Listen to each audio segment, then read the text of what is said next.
Hello guys, Trinity eyes classes में आप लोग का स्वागत है। और जो पीवाई क्यू सीरीज चल रही थी यूपीएससी की पीवाई क्यू सीरीज और रेल एनालिसिस सहित वो टॉपिक की अगली कड़ी आ चुकी है। आज हम दिखाएंगे आपको किसान आंदोलन पीजेंट मूवमेंट, उससे भी जो प्रश्न बनते हैं और प्रश्न के इर्द गिर्द जितने फैक्ट होते हैं उनकी जानकारी देंगे साथ में, ताकि प्रश्न पत्र आए आपके सामने खुले, तो यदि उसके इर्द गिर्द की कोई सवाल पूछा जाए तो आप आसानी से टैकल कर सकते हैं।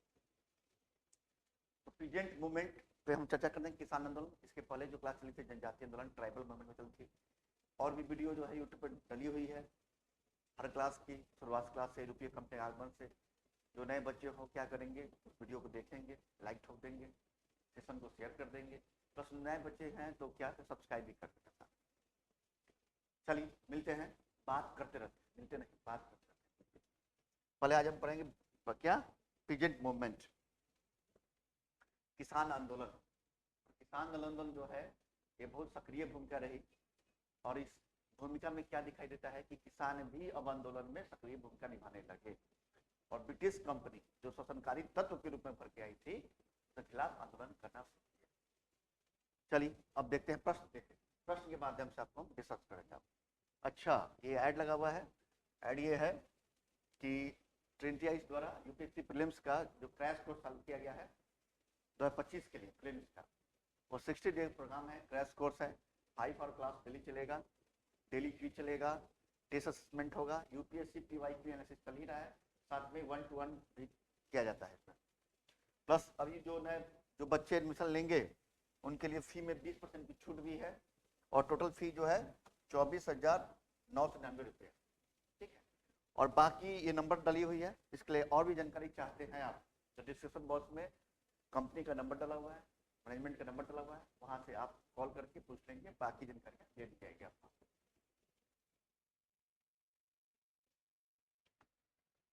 चलिए पहला जो प्रश्न ही आ गया, देखिए पहला जो प्रश्न है ये आईएएस का ही प्रश्न है, बहुत पुराना प्रश्न है कि बंकिम चंद्र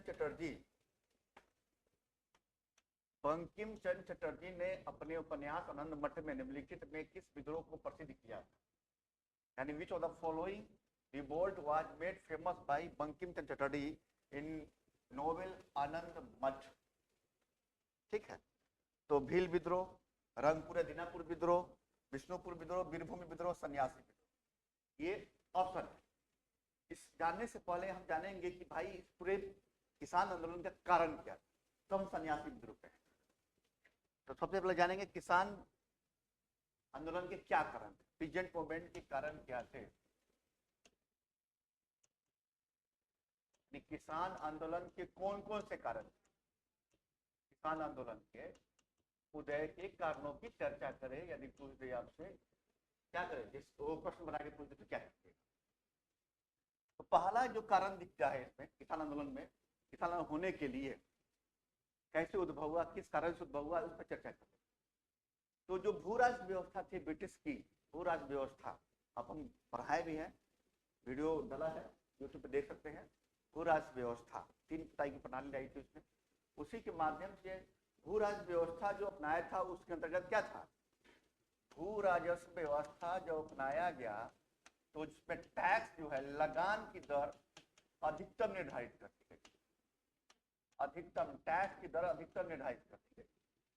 इससे क्या हुआ, किसानों में एक मनोभाव उत्पन्न हुआ कि जो ये ब्रिटिश कंपनी है ये मैक्सिमम स्तर पर शोषण नहीं करना चाहती है। जब 90% टैक्स ले लेंगे बुरा का तो बचेगा क्या 10%, तो खाएंगे क्या। तो वही वाला हाल है कि भू राज व्यवस्था में लगान की अधिकतम दर, ये कारण बना पहला। दूसरा कारण जो बना कृषि का व्यवसायीकरण, कृषि का व्यवसायीकरण। कृषि का व्यवसायीकरण करने का तात्पर्य क्या होता है, यानी कि जिस कृषि में उसी कृषि को करना है जिससे कंपनी को मुनाफा हो, यानी जो तैयार माल करने के लिए, जो सूती वस्त्र तैयार करना है तो उसके लिए कच्चे माल का उत्पादन करने के लिए, कपास का उत्पादन करने के लिए, जूट का उत्पादन करने पे ज्यादा जोर दिया गया, यानी कृषि का व्यवसायीकरण किया गया। क्योंकि कंपनी थी वो व्यापारिक कंपनी थी और व्यापार की बातें करती थी, और तो यहाँ से सस्ते दर पे कच्चे माल लिए जाते थे ताकि और ब्रिटेन में तैयार माल करके यहाँ लाके बेचते थे। तो उसको कच्चे माल चाहिए, रॉ मटेरियल चाहिए उसको, इसके लिए कृषि का व्यवसायीकरण किया। और कृषि के व्यवसायीकरण के चलते क्या हुआ कि खाद्यान्न फसलों का उत्पादन कम हो गया, और ये कारण बना अकाल और भुखमरी को प्रोत्साहन दिया। जब क्या होगा, खाद्यान्न फसल उत्पादन कम होगा तो भुखमरी और अकाल को ये प्रोत्साहन देगा। ये दूसरा कारण बन के आया, अकाल को प्रोत्साहन, ये दूसरा कारण बन के आया।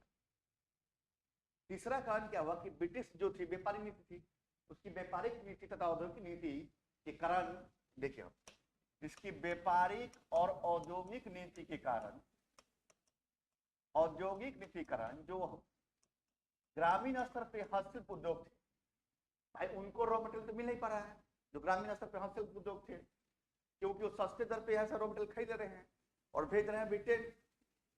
तो ग्रामीण हस्तशिल्प का पतन हो गया, जो उद्योग था उसका पतन हो गया। इस नीति के कारण ग्रामीण हस्तशिल्प जो उद्योग थे ग्रामीण स्तर पे, उस उद्योग धंधों का पतन हो गया। और जब पतन हो गया तो ये जो काम कर रहे थे, इसमें लगे लोग मजदूर थे, वह कहाँ शिफ्ट हो गए, कृषि की तरफ शिफ्ट हो गए, यानी गांवों की तरफ चले गए, कृषि तरफ शिफ्ट हो गए। और जब कृषि पर शिफ्ट हो जाएंगे तो पहले से तो मजदूर काम, किसान काम कर ही रहे थे, और एक और लॉ भी कृषि करने के लिए कहाँ खेतों की ओर चल देगा तो अधिभार बढ़ जाएगा ना। क्या होगा, जनसंख्या का अधिभार बढ़ जाएगा ना। यानी 10 कट्ठा जमीन है सपोज दैट, या 10 एकड़ जमीन है, उसमें 100 मजदूर ऑलरेडी काम कर रहे हैं, और ये हस्तशिल्प उद्योग वाले, इनका उद्योग धंधों का पतन हो जाता है इनकी नीति के चलते, ब्रिटिश कंपनी के चलते। तो ये शिफ्ट हो जाएंगे कहाँ पे, खेती की तरफ शिफ्ट हो जाएंगे, और खेती शिफ्ट हो जाएंगे तो जनसंख्या का अधिभार बढ़ेगा, कृषि पे बढ़ेगा। और जब बढ़ेगा अधिभार तो भाई क्या होगा, ग्रामीण गरीबी और ऋणग्रस्तता को बढ़ावा मिलेगा, क्योंकि 10 एकड़ जमीन पे ही 100 लोग काम कर रहे थे, अब 100 लोग ये भी आगे 200 लोग काम करेंगे। तो पहले जो कमाते थे 50 रुपया, अब बंटवारा तो भाई 200 लोग में होगा ना, एक लोग में 50 रुपया कमाते थे तो आधा हो जाएगा, 25 रुपया हो जाएगा ना। तो एक ग्रामीण, और टैक्स भी देना है आपको, तो भाई इससे क्या हुआ, ग्रामीण गरीबी और ऋणग्रस्तता का क्या हुआ, प्रोत्साहन मिला, बढ़ावा मिला। तो यही कारण भी निकल के आया। उसके बाद एक कारण और निकल के आया, ये कारण निकला कि ब्रिटिश कंपनी जो थी साम्राज्यिक विस्तार कर रही थी। जब साम्राज्य विस्तार करेंगे तो रियासतें जो थे या शासक थे, जमींदार थे, उनको भाई क्या किया, हटा दिया। जैसे जमींदारी सिस्टम जब हटा, कहीं रखवाली सिस्टम लाया गया, तो वहां के जमींदार क्या करते, उनके पास कुछ काम धंधे बचे नहीं, तो वो भी तो कृषि की तरफ मूव करेंगे, और वो उसका भी तो अधिभार बढ़ जाएगा कृषि पे। तो ये भी एक कारण बना कि ब्रिटिश शक्ति के विस्तार के साथ भारत में कुछ प्रति शासक और जमींदार जो है विस्थापित हो गए, कृषि की तरफ विस्थापित हो गए। तो एक कारण ये भी बना, जमींदार और रियासतों के अधिकारी जो थे ये भी विस्थापित हो गए, कहां पे, कृषि की तरफ विस्थापित। ठीक है। अच्छा, ब्रिटिश शासन के अंतर्गत एक नेक्स्ट कारण सुन लीजिए, ब्रिटिश शासन के अंतर्गत नवीन प्रशासनिक ढांचा तैयार किया गया, और उसमें क्या हुआ और जब ढांचा तैयार किया गया तो उससे किसान जो थे अपरिचित भाव से देखते थे। किसान जो थे, प्रशासनिक ढांचा जो तैयार किया गया ब्रिटिश गवर्नमेंट द्वारा, ब्रिटिश कंपनी द्वारा, प्रशासनिक संरचना, उससे किसान जो थे क्या थे, अपरिचित थे, परिचय नहीं था भाई क्या ये क्यों सा सिस्टम ला दिया। अभी तो था गांव का मुखिया को टैक्स देते थे और सरकार को भेज जाते थे, या टैक्स फ्री है, मगर अभी प्रशासनिक ढांचों के माध्यम से हमको वसूली की जा रही है। इससे क्या हुआ, इनमें क्या हुआ कि एक विद्रोह की भावना आई कि सरकारें जो है हम पे नियम कानून थोपी जा रही है और हम पे कंट्रोल किया जा रहा है। ये सब कारण निकल के आए कृषि क्या किसान आंदोलन के कारणों की चर्चा पे ये निकल के आए। चलिए अब आते हैं हम प्रश्न पे आते हैं कि सन्यासी विद्रोह। तो सन्यासी विद्रोह के प्रश्न पे जाने से पहले सन्यासी विद्रोह के बारे में थोड़ा जान, सन्यासी विद्रोह के बारे में थोड़ा जान लेंगे। अब सन्यासी विद्रोह के बारे में थोड़ा जान, सन्यासी विद्रोह का समय काल कब से रहा? 1763 से लेकर 1800 तक। 1763 से लेकर 1800 तक का काल रहा। क्या था भाई सन्यासी विद्रोह में? क्या था, क्या कारण था? तो अभी कारण की चर्चा हम पूरा किए हैं। अभी हम कारणों की चर्चा किए हैं कि औपनिवेशिक शोषण की नीति, यानी अत्यधिक शोषण, औपनिवेशिक शोषण की जो प्रवृत्ति थी, ये कारण ये बना। उसके बाद अकालों का लगातार आना, जब व्यवसायीकरण कर देंगे तो अकाल आएगा, भुखमरी आएगा, ये भी कारण बना। उसके बाद अंग्रेजों की लूट खसोट की नीति, वही अत्यधिक टैक्स लगाना, हर बात पे कुछ मामले दखल कर देना, प्रशासनिक ढांचा से माध्यम से भी टैक्स लेना, मतलब लूट खसोट की जो नीति थी वो इसमें शामिल हो गई। और आर्थिक मंदी, उसके बाद है राजनीतिक अशांति की स्थिति, क्योंकि अब न रियासत है न जमींदार है, अब ब्रिटिश प्रशासनिक ढांचा ही काम कर रहा है, वो भी उतनी प्रफुल्लित ढांचा नहीं थी, ये भी राजनीतिक अशांति कारण बना। इस कारण मतलब तत्कालीन कारण क्या बना, ये तो कॉमन कारण बताया। तत्कालीन कारण क्या बना कि अंग्रेजों द्वारा हिंदू और मुस्लिम, सन्यासी विद्रोह में हिंदू और मुस्लिम दोनों किसानों पे क्या था कि हिंदू मुस्लिम जो दोनों लोग थे, उनके तीर्थ स्थानों पे यात्रा के लिए टैक्स लगा दिया जाना और उस पर प्रतिबंध लगाया जाना, तीर्थ यात्रा स्थानों की यात्रा पे लगाया जाना प्रतिबंध, एक कारण बना सन्यासी। क्योंकि वो लोग थे जो खेती बाड़ी छोड़ के, सन्यासी उनको कहा जाता है जो खेती बाड़ी छोड़ के सन्यासी के रूप में इधर उधर घूमते थे, और जो मांगने के बाद जो उनके पास आता था उन्हीं से अपना भोजन पानी करते थे। मगर गवर्नमेंट ने क्या की कि भाई जो हिंदू मुस्लिम तीर्थ स्थल है उसकी यात्रा पे प्रतिबंध लगा दिया यात्रा करने पे। तो सन्यासी विद्रोह का तत्कालीन कारण बना, तत्कालीन कारण बना सन्यासी विद्रोह का कि हिंदू मुस्लिम यात्रा तीर्थ स्थलों पे यात्रा करने पर प्रतिबंध। ठीक है। अच्छा, कौन क्षेत्र में हुआ सन्यासी विद्रोह? अब क्षेत्र जानकारी जरूरी है। क्षेत्र जो है पश्चिम बंगाल का बेल्ट, और वर्तमान में वो बेल्ट हो गया है कहां? बांग्लादेश का बेल्ट। कौन? ढाका, रंगपुर और मेमनपुर। ढाका, रंगपुर और मेमनपुर जो हो गया है, ये क्षेत्र हो गया। ठीक है। कौन नेतृत्व करता, कौन था, किसने नेतृत्व किया इस विद्रोह का? नेतृत्व कौन किया? लीडरशिप किसकी लीडरशिप में हुआ था? तो लीडरशिप था मंसूर शाह, मंजू शाह नाम मिलता है, मंसूर शाह, देवी चौधरानी और मूसा शाह भवानी पाठक। मंजू कहेंगे, मंसूर मिलता है, मंसूर शाह, देवी चौधरानी, भवानी पाठक और मूसा शाह, ये नेतृत्व करता थे, इसके लीडरशिप के भूमिका निभाई। मूसा शाह ने लीडरशिप की भूमिका निभाई। और जो प्रश्न बना था कि बंकिम चंद्र चटर्जी द्वारा जो उपन्यास लिखी गई थी, कौन सी उपन्यास? आनंद मठ में इस सन्यासी विद्रोह की चर्चा की गई। यही है विद्रोह सन्यासी, और कुछ नहीं है सन्यासी। चलिए अब प्रश्न पे यहीं आ जाते हैं। तो क्या होगा इसका कि बंकिम चंद्र चटर्जी द्वारा अपने उपन्यास आनंद मठ में निम्नलिखित में किस विद्रोह का प्रसिद्ध चर्चा किया गया है? तो है सन्यासी विद्रोह, सन्यासी रिबेलियन की चर्चा की गई। अब आ गया, इतनी कहानी कहने के बाद हमने बताया सन्यासी, ताकि प्रश्न आ जाए या नेतृत्व करता पूछ दे, कुछ और कारण पूछ दे, तो जानकारी होनी चाहिए आपको कि प्रश्न को टैकल कैसे करना है। चलिए नेक्स्ट प्रश्न पे आते हैं, देखते हैं क्या है। अच्छा, 20वीं सदी में की शुरुआत में भारत में नील की खेती में गिरावट आई, क्यों गिरावट आई? क्यों? यानी इंडिगो, देखिए, Indigo cultivation in India decline by the beginning of the 20th century because of peasant resistance to the oppressive conduct of planters। यहाँ बागान मालिकों के दमनकारी आचरण के प्रति किसानों का प्रतिरोध, नए आविष्कारों के कारण विश्व बाजार में नील की अलाभकारी स्थिति और राष्ट्रीय नेताओं द्वारा नील की खेती का विरोध, या बागान मालिकों पर सरकारी नियंत्रण।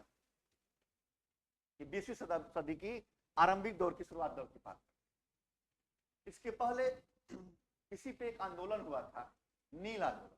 चर्चा कर लेते हैं तब प्रश्न का जवाब देंगे। एक नील आंदोलन की हम चर्चा करते हैं, जो बंगाल रीजन में, नील विद्रोह जिसको बोलते हैं, नील विद्रोह जिसको बोलते हैं।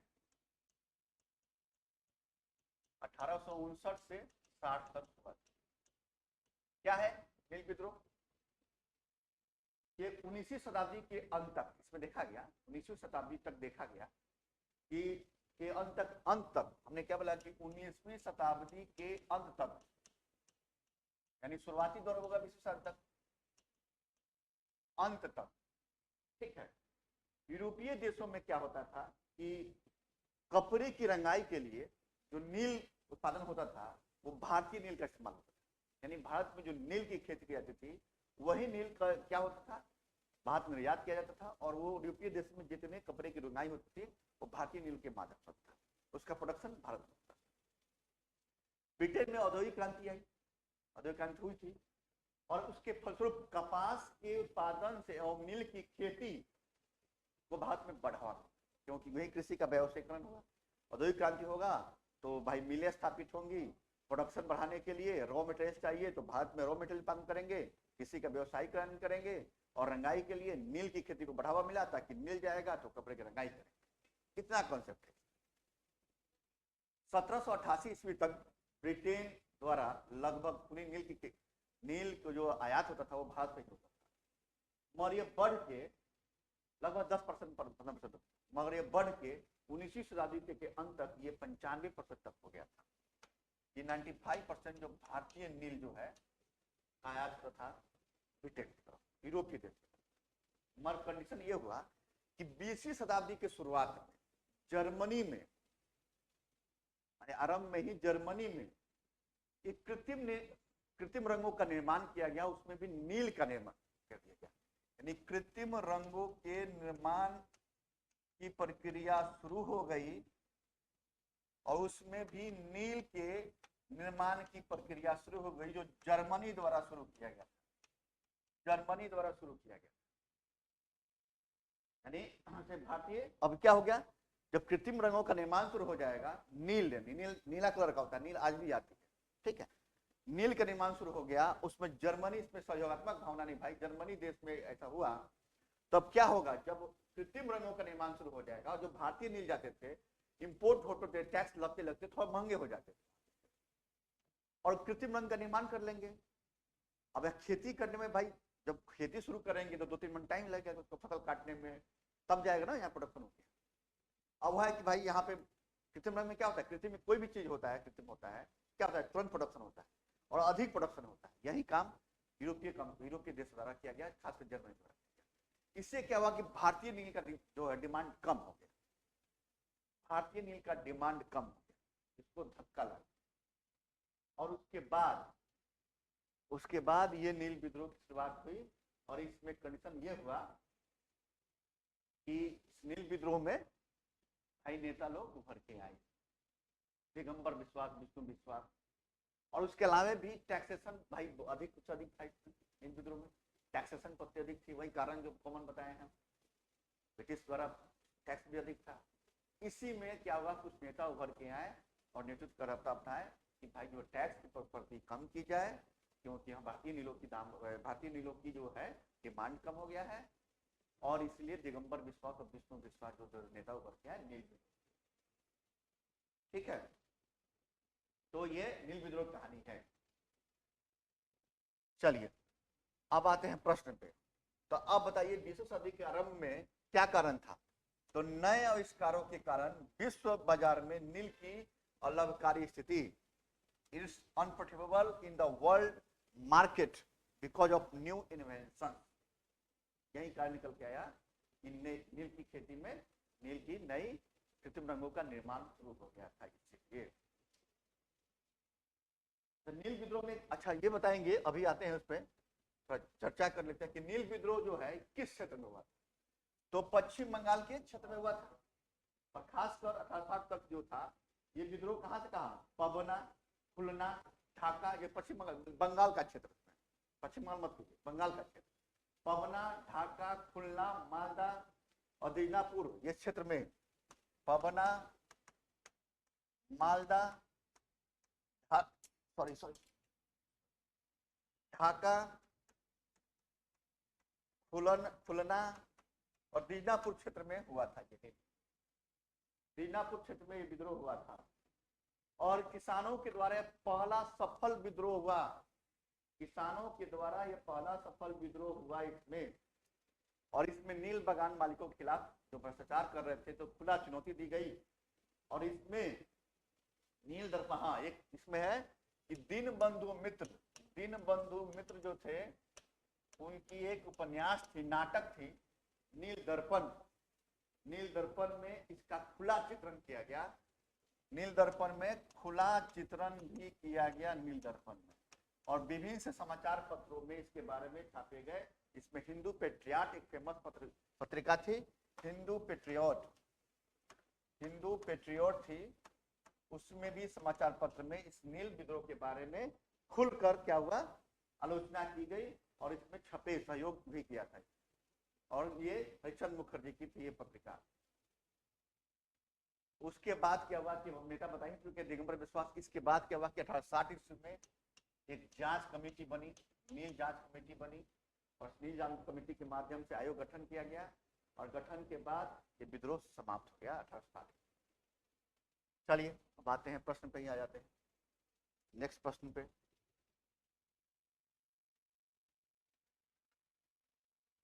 चलिए ये प्रश्न है, ये मिक्स प्रश्न है, जनजाति और कौन से ट्राइबल मूवमेंट और किसान आंदोलन के मिक्स प्रश्न है इसमें कि निम्नलिखित घटनाओं पे चर्चाएं की, निम्नलिखित घटनाओं पे चर्चाएं की, यानी कंसीडर द फॉलोइंग इवेंट्स, नील विद्रोह, Indigo revolt, Santhal revolution, taken रवायत और म्यूटिनी ऑफ द सिपाही, यानी सिपाहियों का विद्रोह। इसका क्रम बताना है, इसका the correct chronology sequence of the events. तो अभी नील विद्रोह की चर्चा की है 1859-60, संथाल विद्रोह पढ़ा चुके हैं 1855-56, और ये दक्कन के जो दंगे हुए थे, दक्कन के जो दंगे हुए थे ये कब हुए थे, तो ये हुए थे 1873 से लेकर 76 के बीच में दक्कन के दंगे, 74-75, हाँ 73-76 मिलता है। और सिपाही विद्रोह की चर्चा, यदि सिपाही 57 के विद्रोह की चर्चा करेगा, 1857 के विद्रोह की चर्चा करेगा, तब क्रोनोलॉजी इसका अलग हो जाएगा।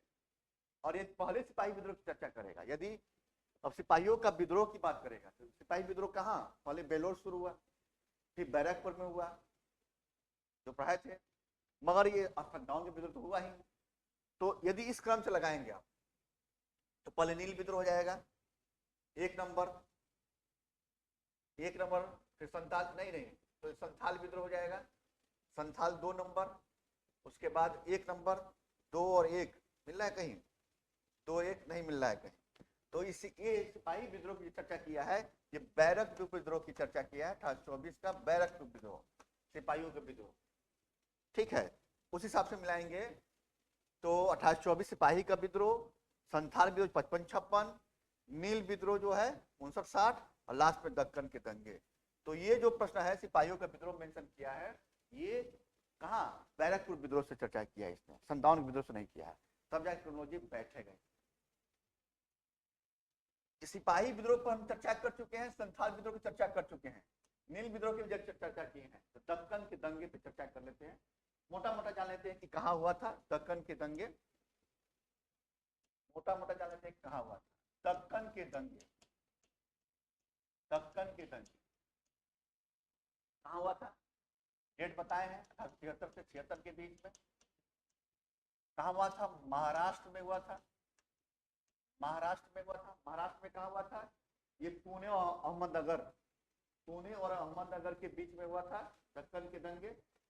और किसानों और साहूकारों के खिलाफ एक विद्रोह था, वही हर जगह यही बात है, महाराष्ट्र के पुणे और अहमदनगर में दक्कन वाला बेल्ट में। और ये किसके खिलाफ था, किसानों द्वारा साहूकारों के खिलाफ विद्रोह था, किसानों द्वारा साहूकारों के खिलाफ ये विद्रोह किया गया था, साहूकारों के खिलाफ विद्रोह किया गया था, ठीक है। वही इसमें क्या था, इसमें रैयतवाड़ी सिस्टम आया था। रैयतवाड़ी सिस्टम के माध्यम से अंग्रेज अधिकारी द्वारा किसानों से अत्यधिक क्या हुआ, टैक्सेशन पत्ती लगाई गई, टैक्स लगाया गया, आरोपित किया गया, जिससे क्या हुआ कि ये भाई अब टैक्स दे नहीं पाते थे, चले गए साहूकार के पास, और साहूकार जो क्या करते थे, उनसे अधिक मुनाफा कमाने के लिए अधिक ब्याज दर पे पैसे ले। तो ये अच्छा, उसमें भी साहूकार कौन थे, जो जो साहूकार थे वो मरवाड़ी बाहरी लोग थे, मरवाड़ी और गुजराती लोग थे साहूकार। मारवाड़ी और गुजराती लोग साहूकार थे, और इन्हीं खिलाफ ये विद्रोह हुआ। लगान, वही लगान बढ़ने का किसान कर्जे के लिए इनके पास गए, और ये क्या करते थे कि या तो घर द्वार जो था, घर था, जमीन था, उनको रख लेते थे कब्जे में, और तब वो टैक्स देते थे, और ब्याज की दर अधिक थी और चुका नहीं पाते थे, और धीरे धीरे उनका जमीन मकान जो होता था वो साहूकार के खिलाफ। इसी के खिलाफ, महाजनों के खिलाफ जो है ये शुरू हुआ विद्रोह। और ये कब, इसके बाद ये विद्रोह शुरू हुआ, तो इसके विद्रोह को दबाने के लिए लास्ट में 1879 में दक्कन कृषक राहत अधिनियम बनाया गया। दक्कन कृषक राहत अधिनियम बनाया गया 1879। दक्कन कृषक राहत अधिनियम बनाया गया, और इस अधिनियम के माध्यम से किसानों द्वारा, जो साहूकारों द्वारा शोषण किया जाता था, उसको संरक्षण प्रदान किया गया, और कहा गया कि आपको एक विधि संहिता के माध्यम से कुछ धाराओं पर प्रतिबंध लगा दी गई कि अब वो क्या करना है, शोषण नहीं करना। इसमें स्पष्ट मेंशन किया गया, और ऋण में जो ऋण बकाया था, जो ऋण देने में असमर्थ थे, उनकी ऋण माफी कर। यही था पूरा दक्कन के विद्रोह का कारण। अब आते हैं प्रश्न पे। ये प्रश्न तो हो गया सॉल्व। नेक्स्ट प्रश्न पे आते हैं हम। नेक्स्ट जो प्रश्न है, सूची 1 को 2 से मिलाइए, सूचियों के नीचे दिए गए कोड का उपयोग करके सही उत्तर चुनिए। यानी match list with the list first and second, select the correct answer using codes given below the list. List 1, list 2। इधर मोपला विद्रोह, इधर केरल क्षेत्र है, ये पबना विद्रोह, बिहार, इक्का आंदोलन, बंगाल, बिरसा मुंडा आंदोलन, अवध। ये जनजाति विद्रोह है, इसकी चर्चा हम कर चुके हैं 1899 से लेकर 1900 तक। और ये कहाँ हुआ था, उसमें झारखंड, अभी तो वर्तमान में झारखंड है, उसमें बिहार था। तो बिरसा मुंडा आंदोलन जो है मैच कर जा रहा है, बी ऑप्शन इसके सामने लिखिए। ठीक है, अब हम चर्चा कर लेते हैं। पहले पबना विद्रोह की चर्चा करें। इसकी पबना विद्रोह की हम चर्चा कर लेते हैं कि पबना विद्रोह कब से कब तक हुआ। पबना विद्रोह जो हुआ था, ये देख लीजिए यहाँ पे। पबना विद्रोह का समय काल भी लगभग वही रहा जो दक्कन की दंगे था, वो 74-75 कहीं 73-76 है। इसका भी 73 से 76 के बीच। पबना विद्रोह चर्चा 73-76 के बीच में पबना विद्रोह। ये कहाँ हुआ था, ये पबना क्षेत्र है, बंगाल में पड़ता है।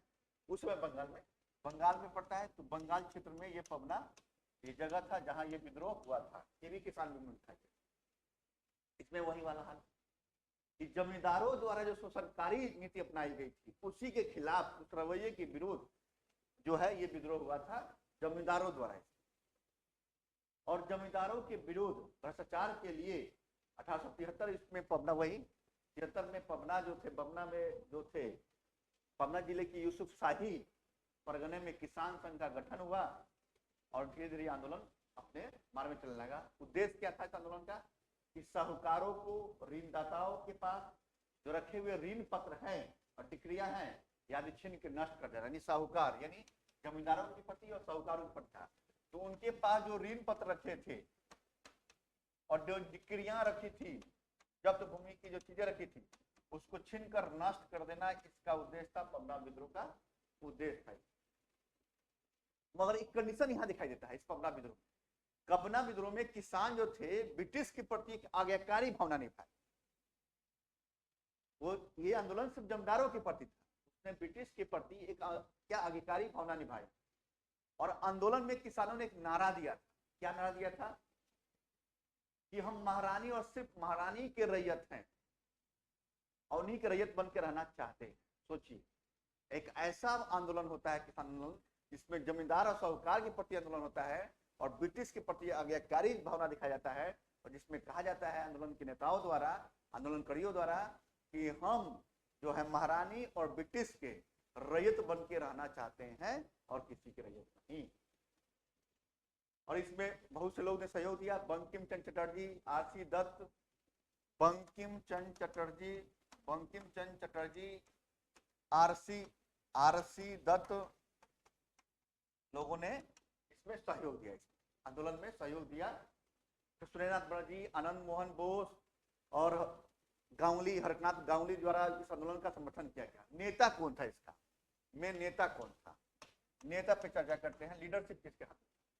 तो लीडरशिप जो हाथ में था, ईशान चंद्र राय और केशव चंद्र राय और सोमनाथ सहाय। ईशान चंद्र राय, केशव चंद्र राय और शंभुनाथ सहाय। शंभुनाथ पाल मिलता है, कहीं साहब मिलता है, शंभुनाथ याद रखिएगा नाम। शंभुनाथ के हाथों में था, शंभुनाथ के। और ये आंदोलन हुआ, बाद में सरकार द्वारा इस पे नियम लाए गए और ये आंदोलन पारित किया गया, ये बंगाल टेनेसी एक्ट। और इसी के बाद 1885 में, इस आंदोलन के बाद 1885 में ब्रिटिश गवर्नमेंट द्वारा बंगाल कष्टकारी अधिनियम भी लाया गया था। इसी का प्रतिफल कष्टकारी कानून भी लाया गया था और पारित कर दिया गया, जिसके माध्यम से किसानों को राहत पहुंचाने की व्यवस्था की गई। तो ये हुआ पबना विद्रोह की बात करते हैं, ठीक है। तब हम चलते हैं, इसमें प्रश्न पे आ जाते हैं और एक आंदोलन चर्चा हम अलग से करेंगे बाद, ठीक है। तब अच्छा मोपला विद्रोह चर्चा कर लेते हैं। चलिए मोपला विद्रोह चर्चा कर लेते हैं, तब हम आते हैं। बेल्ट बता ही दिए कि पबना बंगाल में हुआ था। अब हम क्या करते हैं, चर्चा कर लेते हैं किस पे, मोपला विद्रोह की चर्चा करते हैं कि मोपला विद्रोह कहां हुआ। मोपला विद्रोह, ठीक है। मोपला विद्रोह जो हुआ था, मोपला विद्रोह जो हुआ था, ये दो चरण में चले। मोपला विद्रोह जो चला था, दो चरण में चले थे। एक 1836 में हुआ और फिर 1921 में। ये कहां हुआ? केरल में हुआ। कहां हुआ? केरल में हुआ मोपला विद्रोह। केरल के मलबार तट पे, मालाबार तट पे ये विद्रोह हुआ था, ठीक है। इसमें क्या, किसके खिलाफ था? तो महाजन और जमींदारों के विरुद्ध ही ये आंदोलन था। महाजन और जमींदारों के विरुद्ध ही आंदोलन था। अच्छा, इसमें कंडीशन क्या था? कि कंडीशन था कि जो जमींदार थे वो हिंदू थे और जो कष्टकार यानी जो मजदूर थे, किसान थे, वो मुसलमान थे, मुस्लिम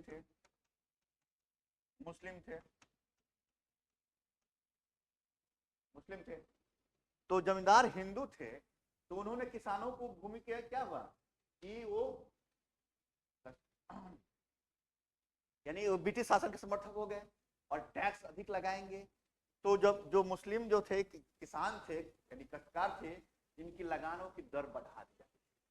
जब लगानों की दर बढ़ा जाती थी और किसानों को भूमि की बेदखल कर दिया जाता था, तो इसके विरोध स्वरूप क्या हुआ? विरोध स्वरूप कष्टकार जो मुस्लिम थे, विरोध स्वरूप आंदोलन शुरू। वही लगान का दर बढ़ जाना, लगान अधिक लिया जाना, शोषण किया जाना, और ये मुस्लिम जो कष्टकार थे वो विद्रोह कर दिए, जमींदार हिंदुओं के खिलाफ विद्रोह कर दिए। ये पहले चरण में ये घटना हुई। दूसरे चरण जो 1921 में हुई, ये भी क्या हुआ कि किसानों का आंदोलन था मलबार तट पे, और मोपलाओं के खिलाफ मुदलियार जो द्वारा, किसके नेतृत्व में? मुदलियार। दूसरे चरण में मुदलियार द्वारा नेतृत्व प्रदान किया, मुदलियार द्वारा नेतृत्व प्रदान किया गया और ये अंग्रेजों और जमींदारों के खिलाफ आंदोलन शुरू कर दिया, ठीक है।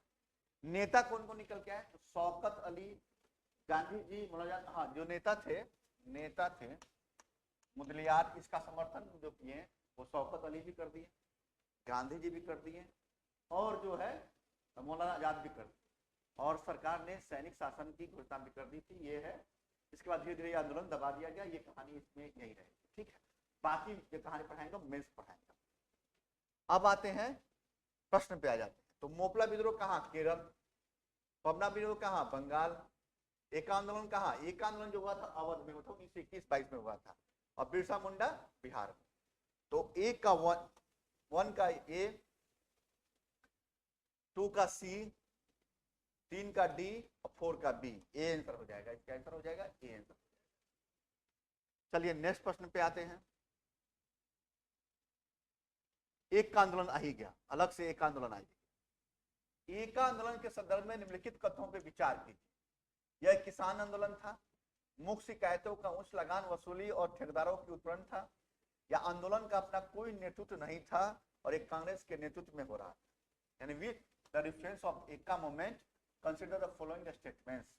It was the peasant movement, the main grievances were the extortion of the high rent and operation of the ठेकेदार। The movement did not have a leadership, its aven and remained under Congress leadership। अब एक आंदोलन पर हम चर्चा कर लेते हैं। एक आंदोलन में कौन नेता था, पहले एक आंदोलन पर चर्चा ही कर लेते हैं। हम 2 मिनट। एका आंदोलन जो था, एका आंदोलन जो था, ये जो शुरुआत हुआ था एक आंदोलन का 1921 से लेके 22 तक, 1921 के अंत से शुरू हुआ, 1922 तक ये आंदोलन चला था, आराम से चला था। ये किसान आंदोलन था और इसमें कौन कौन से डिस्ट्रिक्ट यानी अवध बेल्ट के कौन कौन से डिस्ट्रिक्ट थे, तो हरदोई, बहराइच, सीतापुर, हरदोई, बहराइच, सीतापुर आदि जिले में ये आंदोलन की शुरुआत हुई थी। कारण क्या था? कारण वही कि किसानों की जोत भूमि और उनका दखल संबंधी अधिकार होना, यानी किसानों की जो जोत भूमि थी, किसानों की जो जोत भूमि थी और दखल संबंधी अधिकार को लेके ये आंदोलन हुआ था। अधिकार को लेके आंदोलन हुआ था, यानी और उसके अलावा भी क्या था, अत्यधिक लगान की वसूली। अत्यधिक लगान से क्या होता था कि भूस्वामियों को शुल्क देना पड़ता था, कर, भेंट यानी सब देने पड़ते थे और मजदूरी भी फ्री में ली जाती थी और उनकी जोत की भूमि भी उनसे बेदखल कर दी जाती थी। इसी के खिलाफ एक जो पिछड़ी जाति का नेता, पिछड़ी जाति का व्यक्ति था, वो मदारी पासा ने ये आंदोलन शुरू किया, एक आंदोलन शुरू किया मदारी पासा द्वारा। 1921 में आंदोलन शुरू किया गया और इसमें छोटे काश्तकारों के साथ छोटे जमींदार भी शामिल हो गए, क्योंकि छोटे काश्तकार और छोटे जमींदार भी इसमें शोषण के घेरे में आ गए और ये धीरे धीरे आंदोलन बढ़ा और इसका प्रतिफल भी आया। प्रतिफल आया कि 1922 तक आंदोलन रोक दिया गया और प्रतिफल के रूप में लगाने की कम कर दी। यही आंदोलन का मुख्य। ठीक है, अब बताइए कि एक किसान आंदोलन था, ये मुख्य शिकायत क्या थी? उच्च लगान वसूली था और ठेकेदारों का उत्पीड़न, यानी जमींदार जो थे, बड़े काश्तकार जो थे, वो टैक्स अधिक लगाते थे, शुल्क भी लेते थे, भेंट भी लेते थे, किसे? छोटे काश्तकारों से, जमींदारों से या किसानों से। तो ये भी था। हर जगह किसान आंदोलन में यही बात है। नेतृत्व प्रथा की बात करेंगे, आंदोलन का अपना नहीं। आंदोलन का नेतृत्व करता थे मदारी पासी द्वारा किया गया था आंदोलन, उन्हीं के नेतृत्व में आंदोलन हुआ था, काश्तकारों के खिलाफ आंदोलन हुआ था और भले राष्ट्रवादी प्रतिफल दिखाई दिया, दमनकारी नीति अपनाई गई, 22 तक आंदोलन रोक दिया गया, तो ये थर्ड ऑप्शन नहीं होगा, तो 1 और 2 ऑप्शन इसका हो जाएगा। एक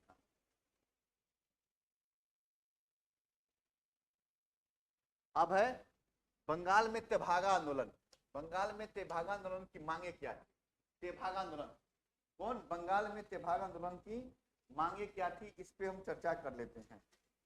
ये कब हुआ था, क्या हुआ था, जान लेते हैं। ठीक है, फसल में, यानी the demand of the Tebhaga peasant movement in Bengal was for, फसल में जमींदारों की हिस्सेदारी को आधे से घटाकर 1/3 करना, किसानों को भूमि का स्वामित्व प्रदान करना, क्योंकि एक ही भूमि का वास्तविक कृषक था, जमींदारी प्रथा को उखाड़ फेंकना और दास प्रथा का अंत करना और सभी किसानों को ऋणों की माफ करना।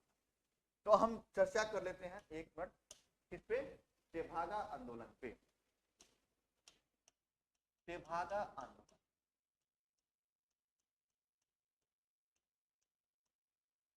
क्या है? तेभागा आंदोलन किस कारण से हुआ था, कारण क्या था?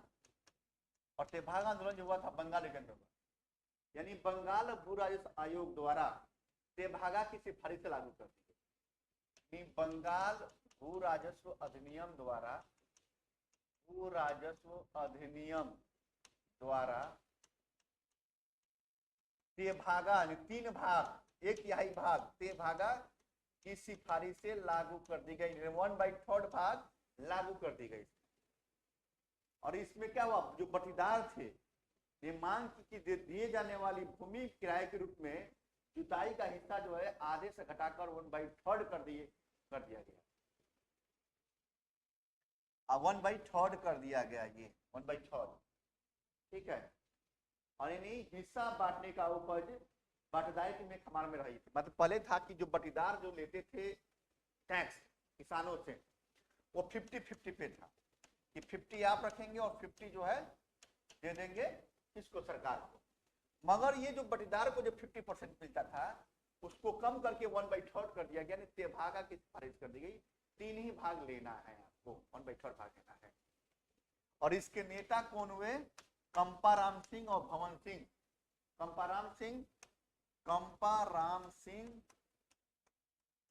और भवन सिंह इसके नेता हुए। कौन, भवन सिंह इसके नेता हुए, कंपाराम सिंह और भवन सिंह इसके नेता हुए।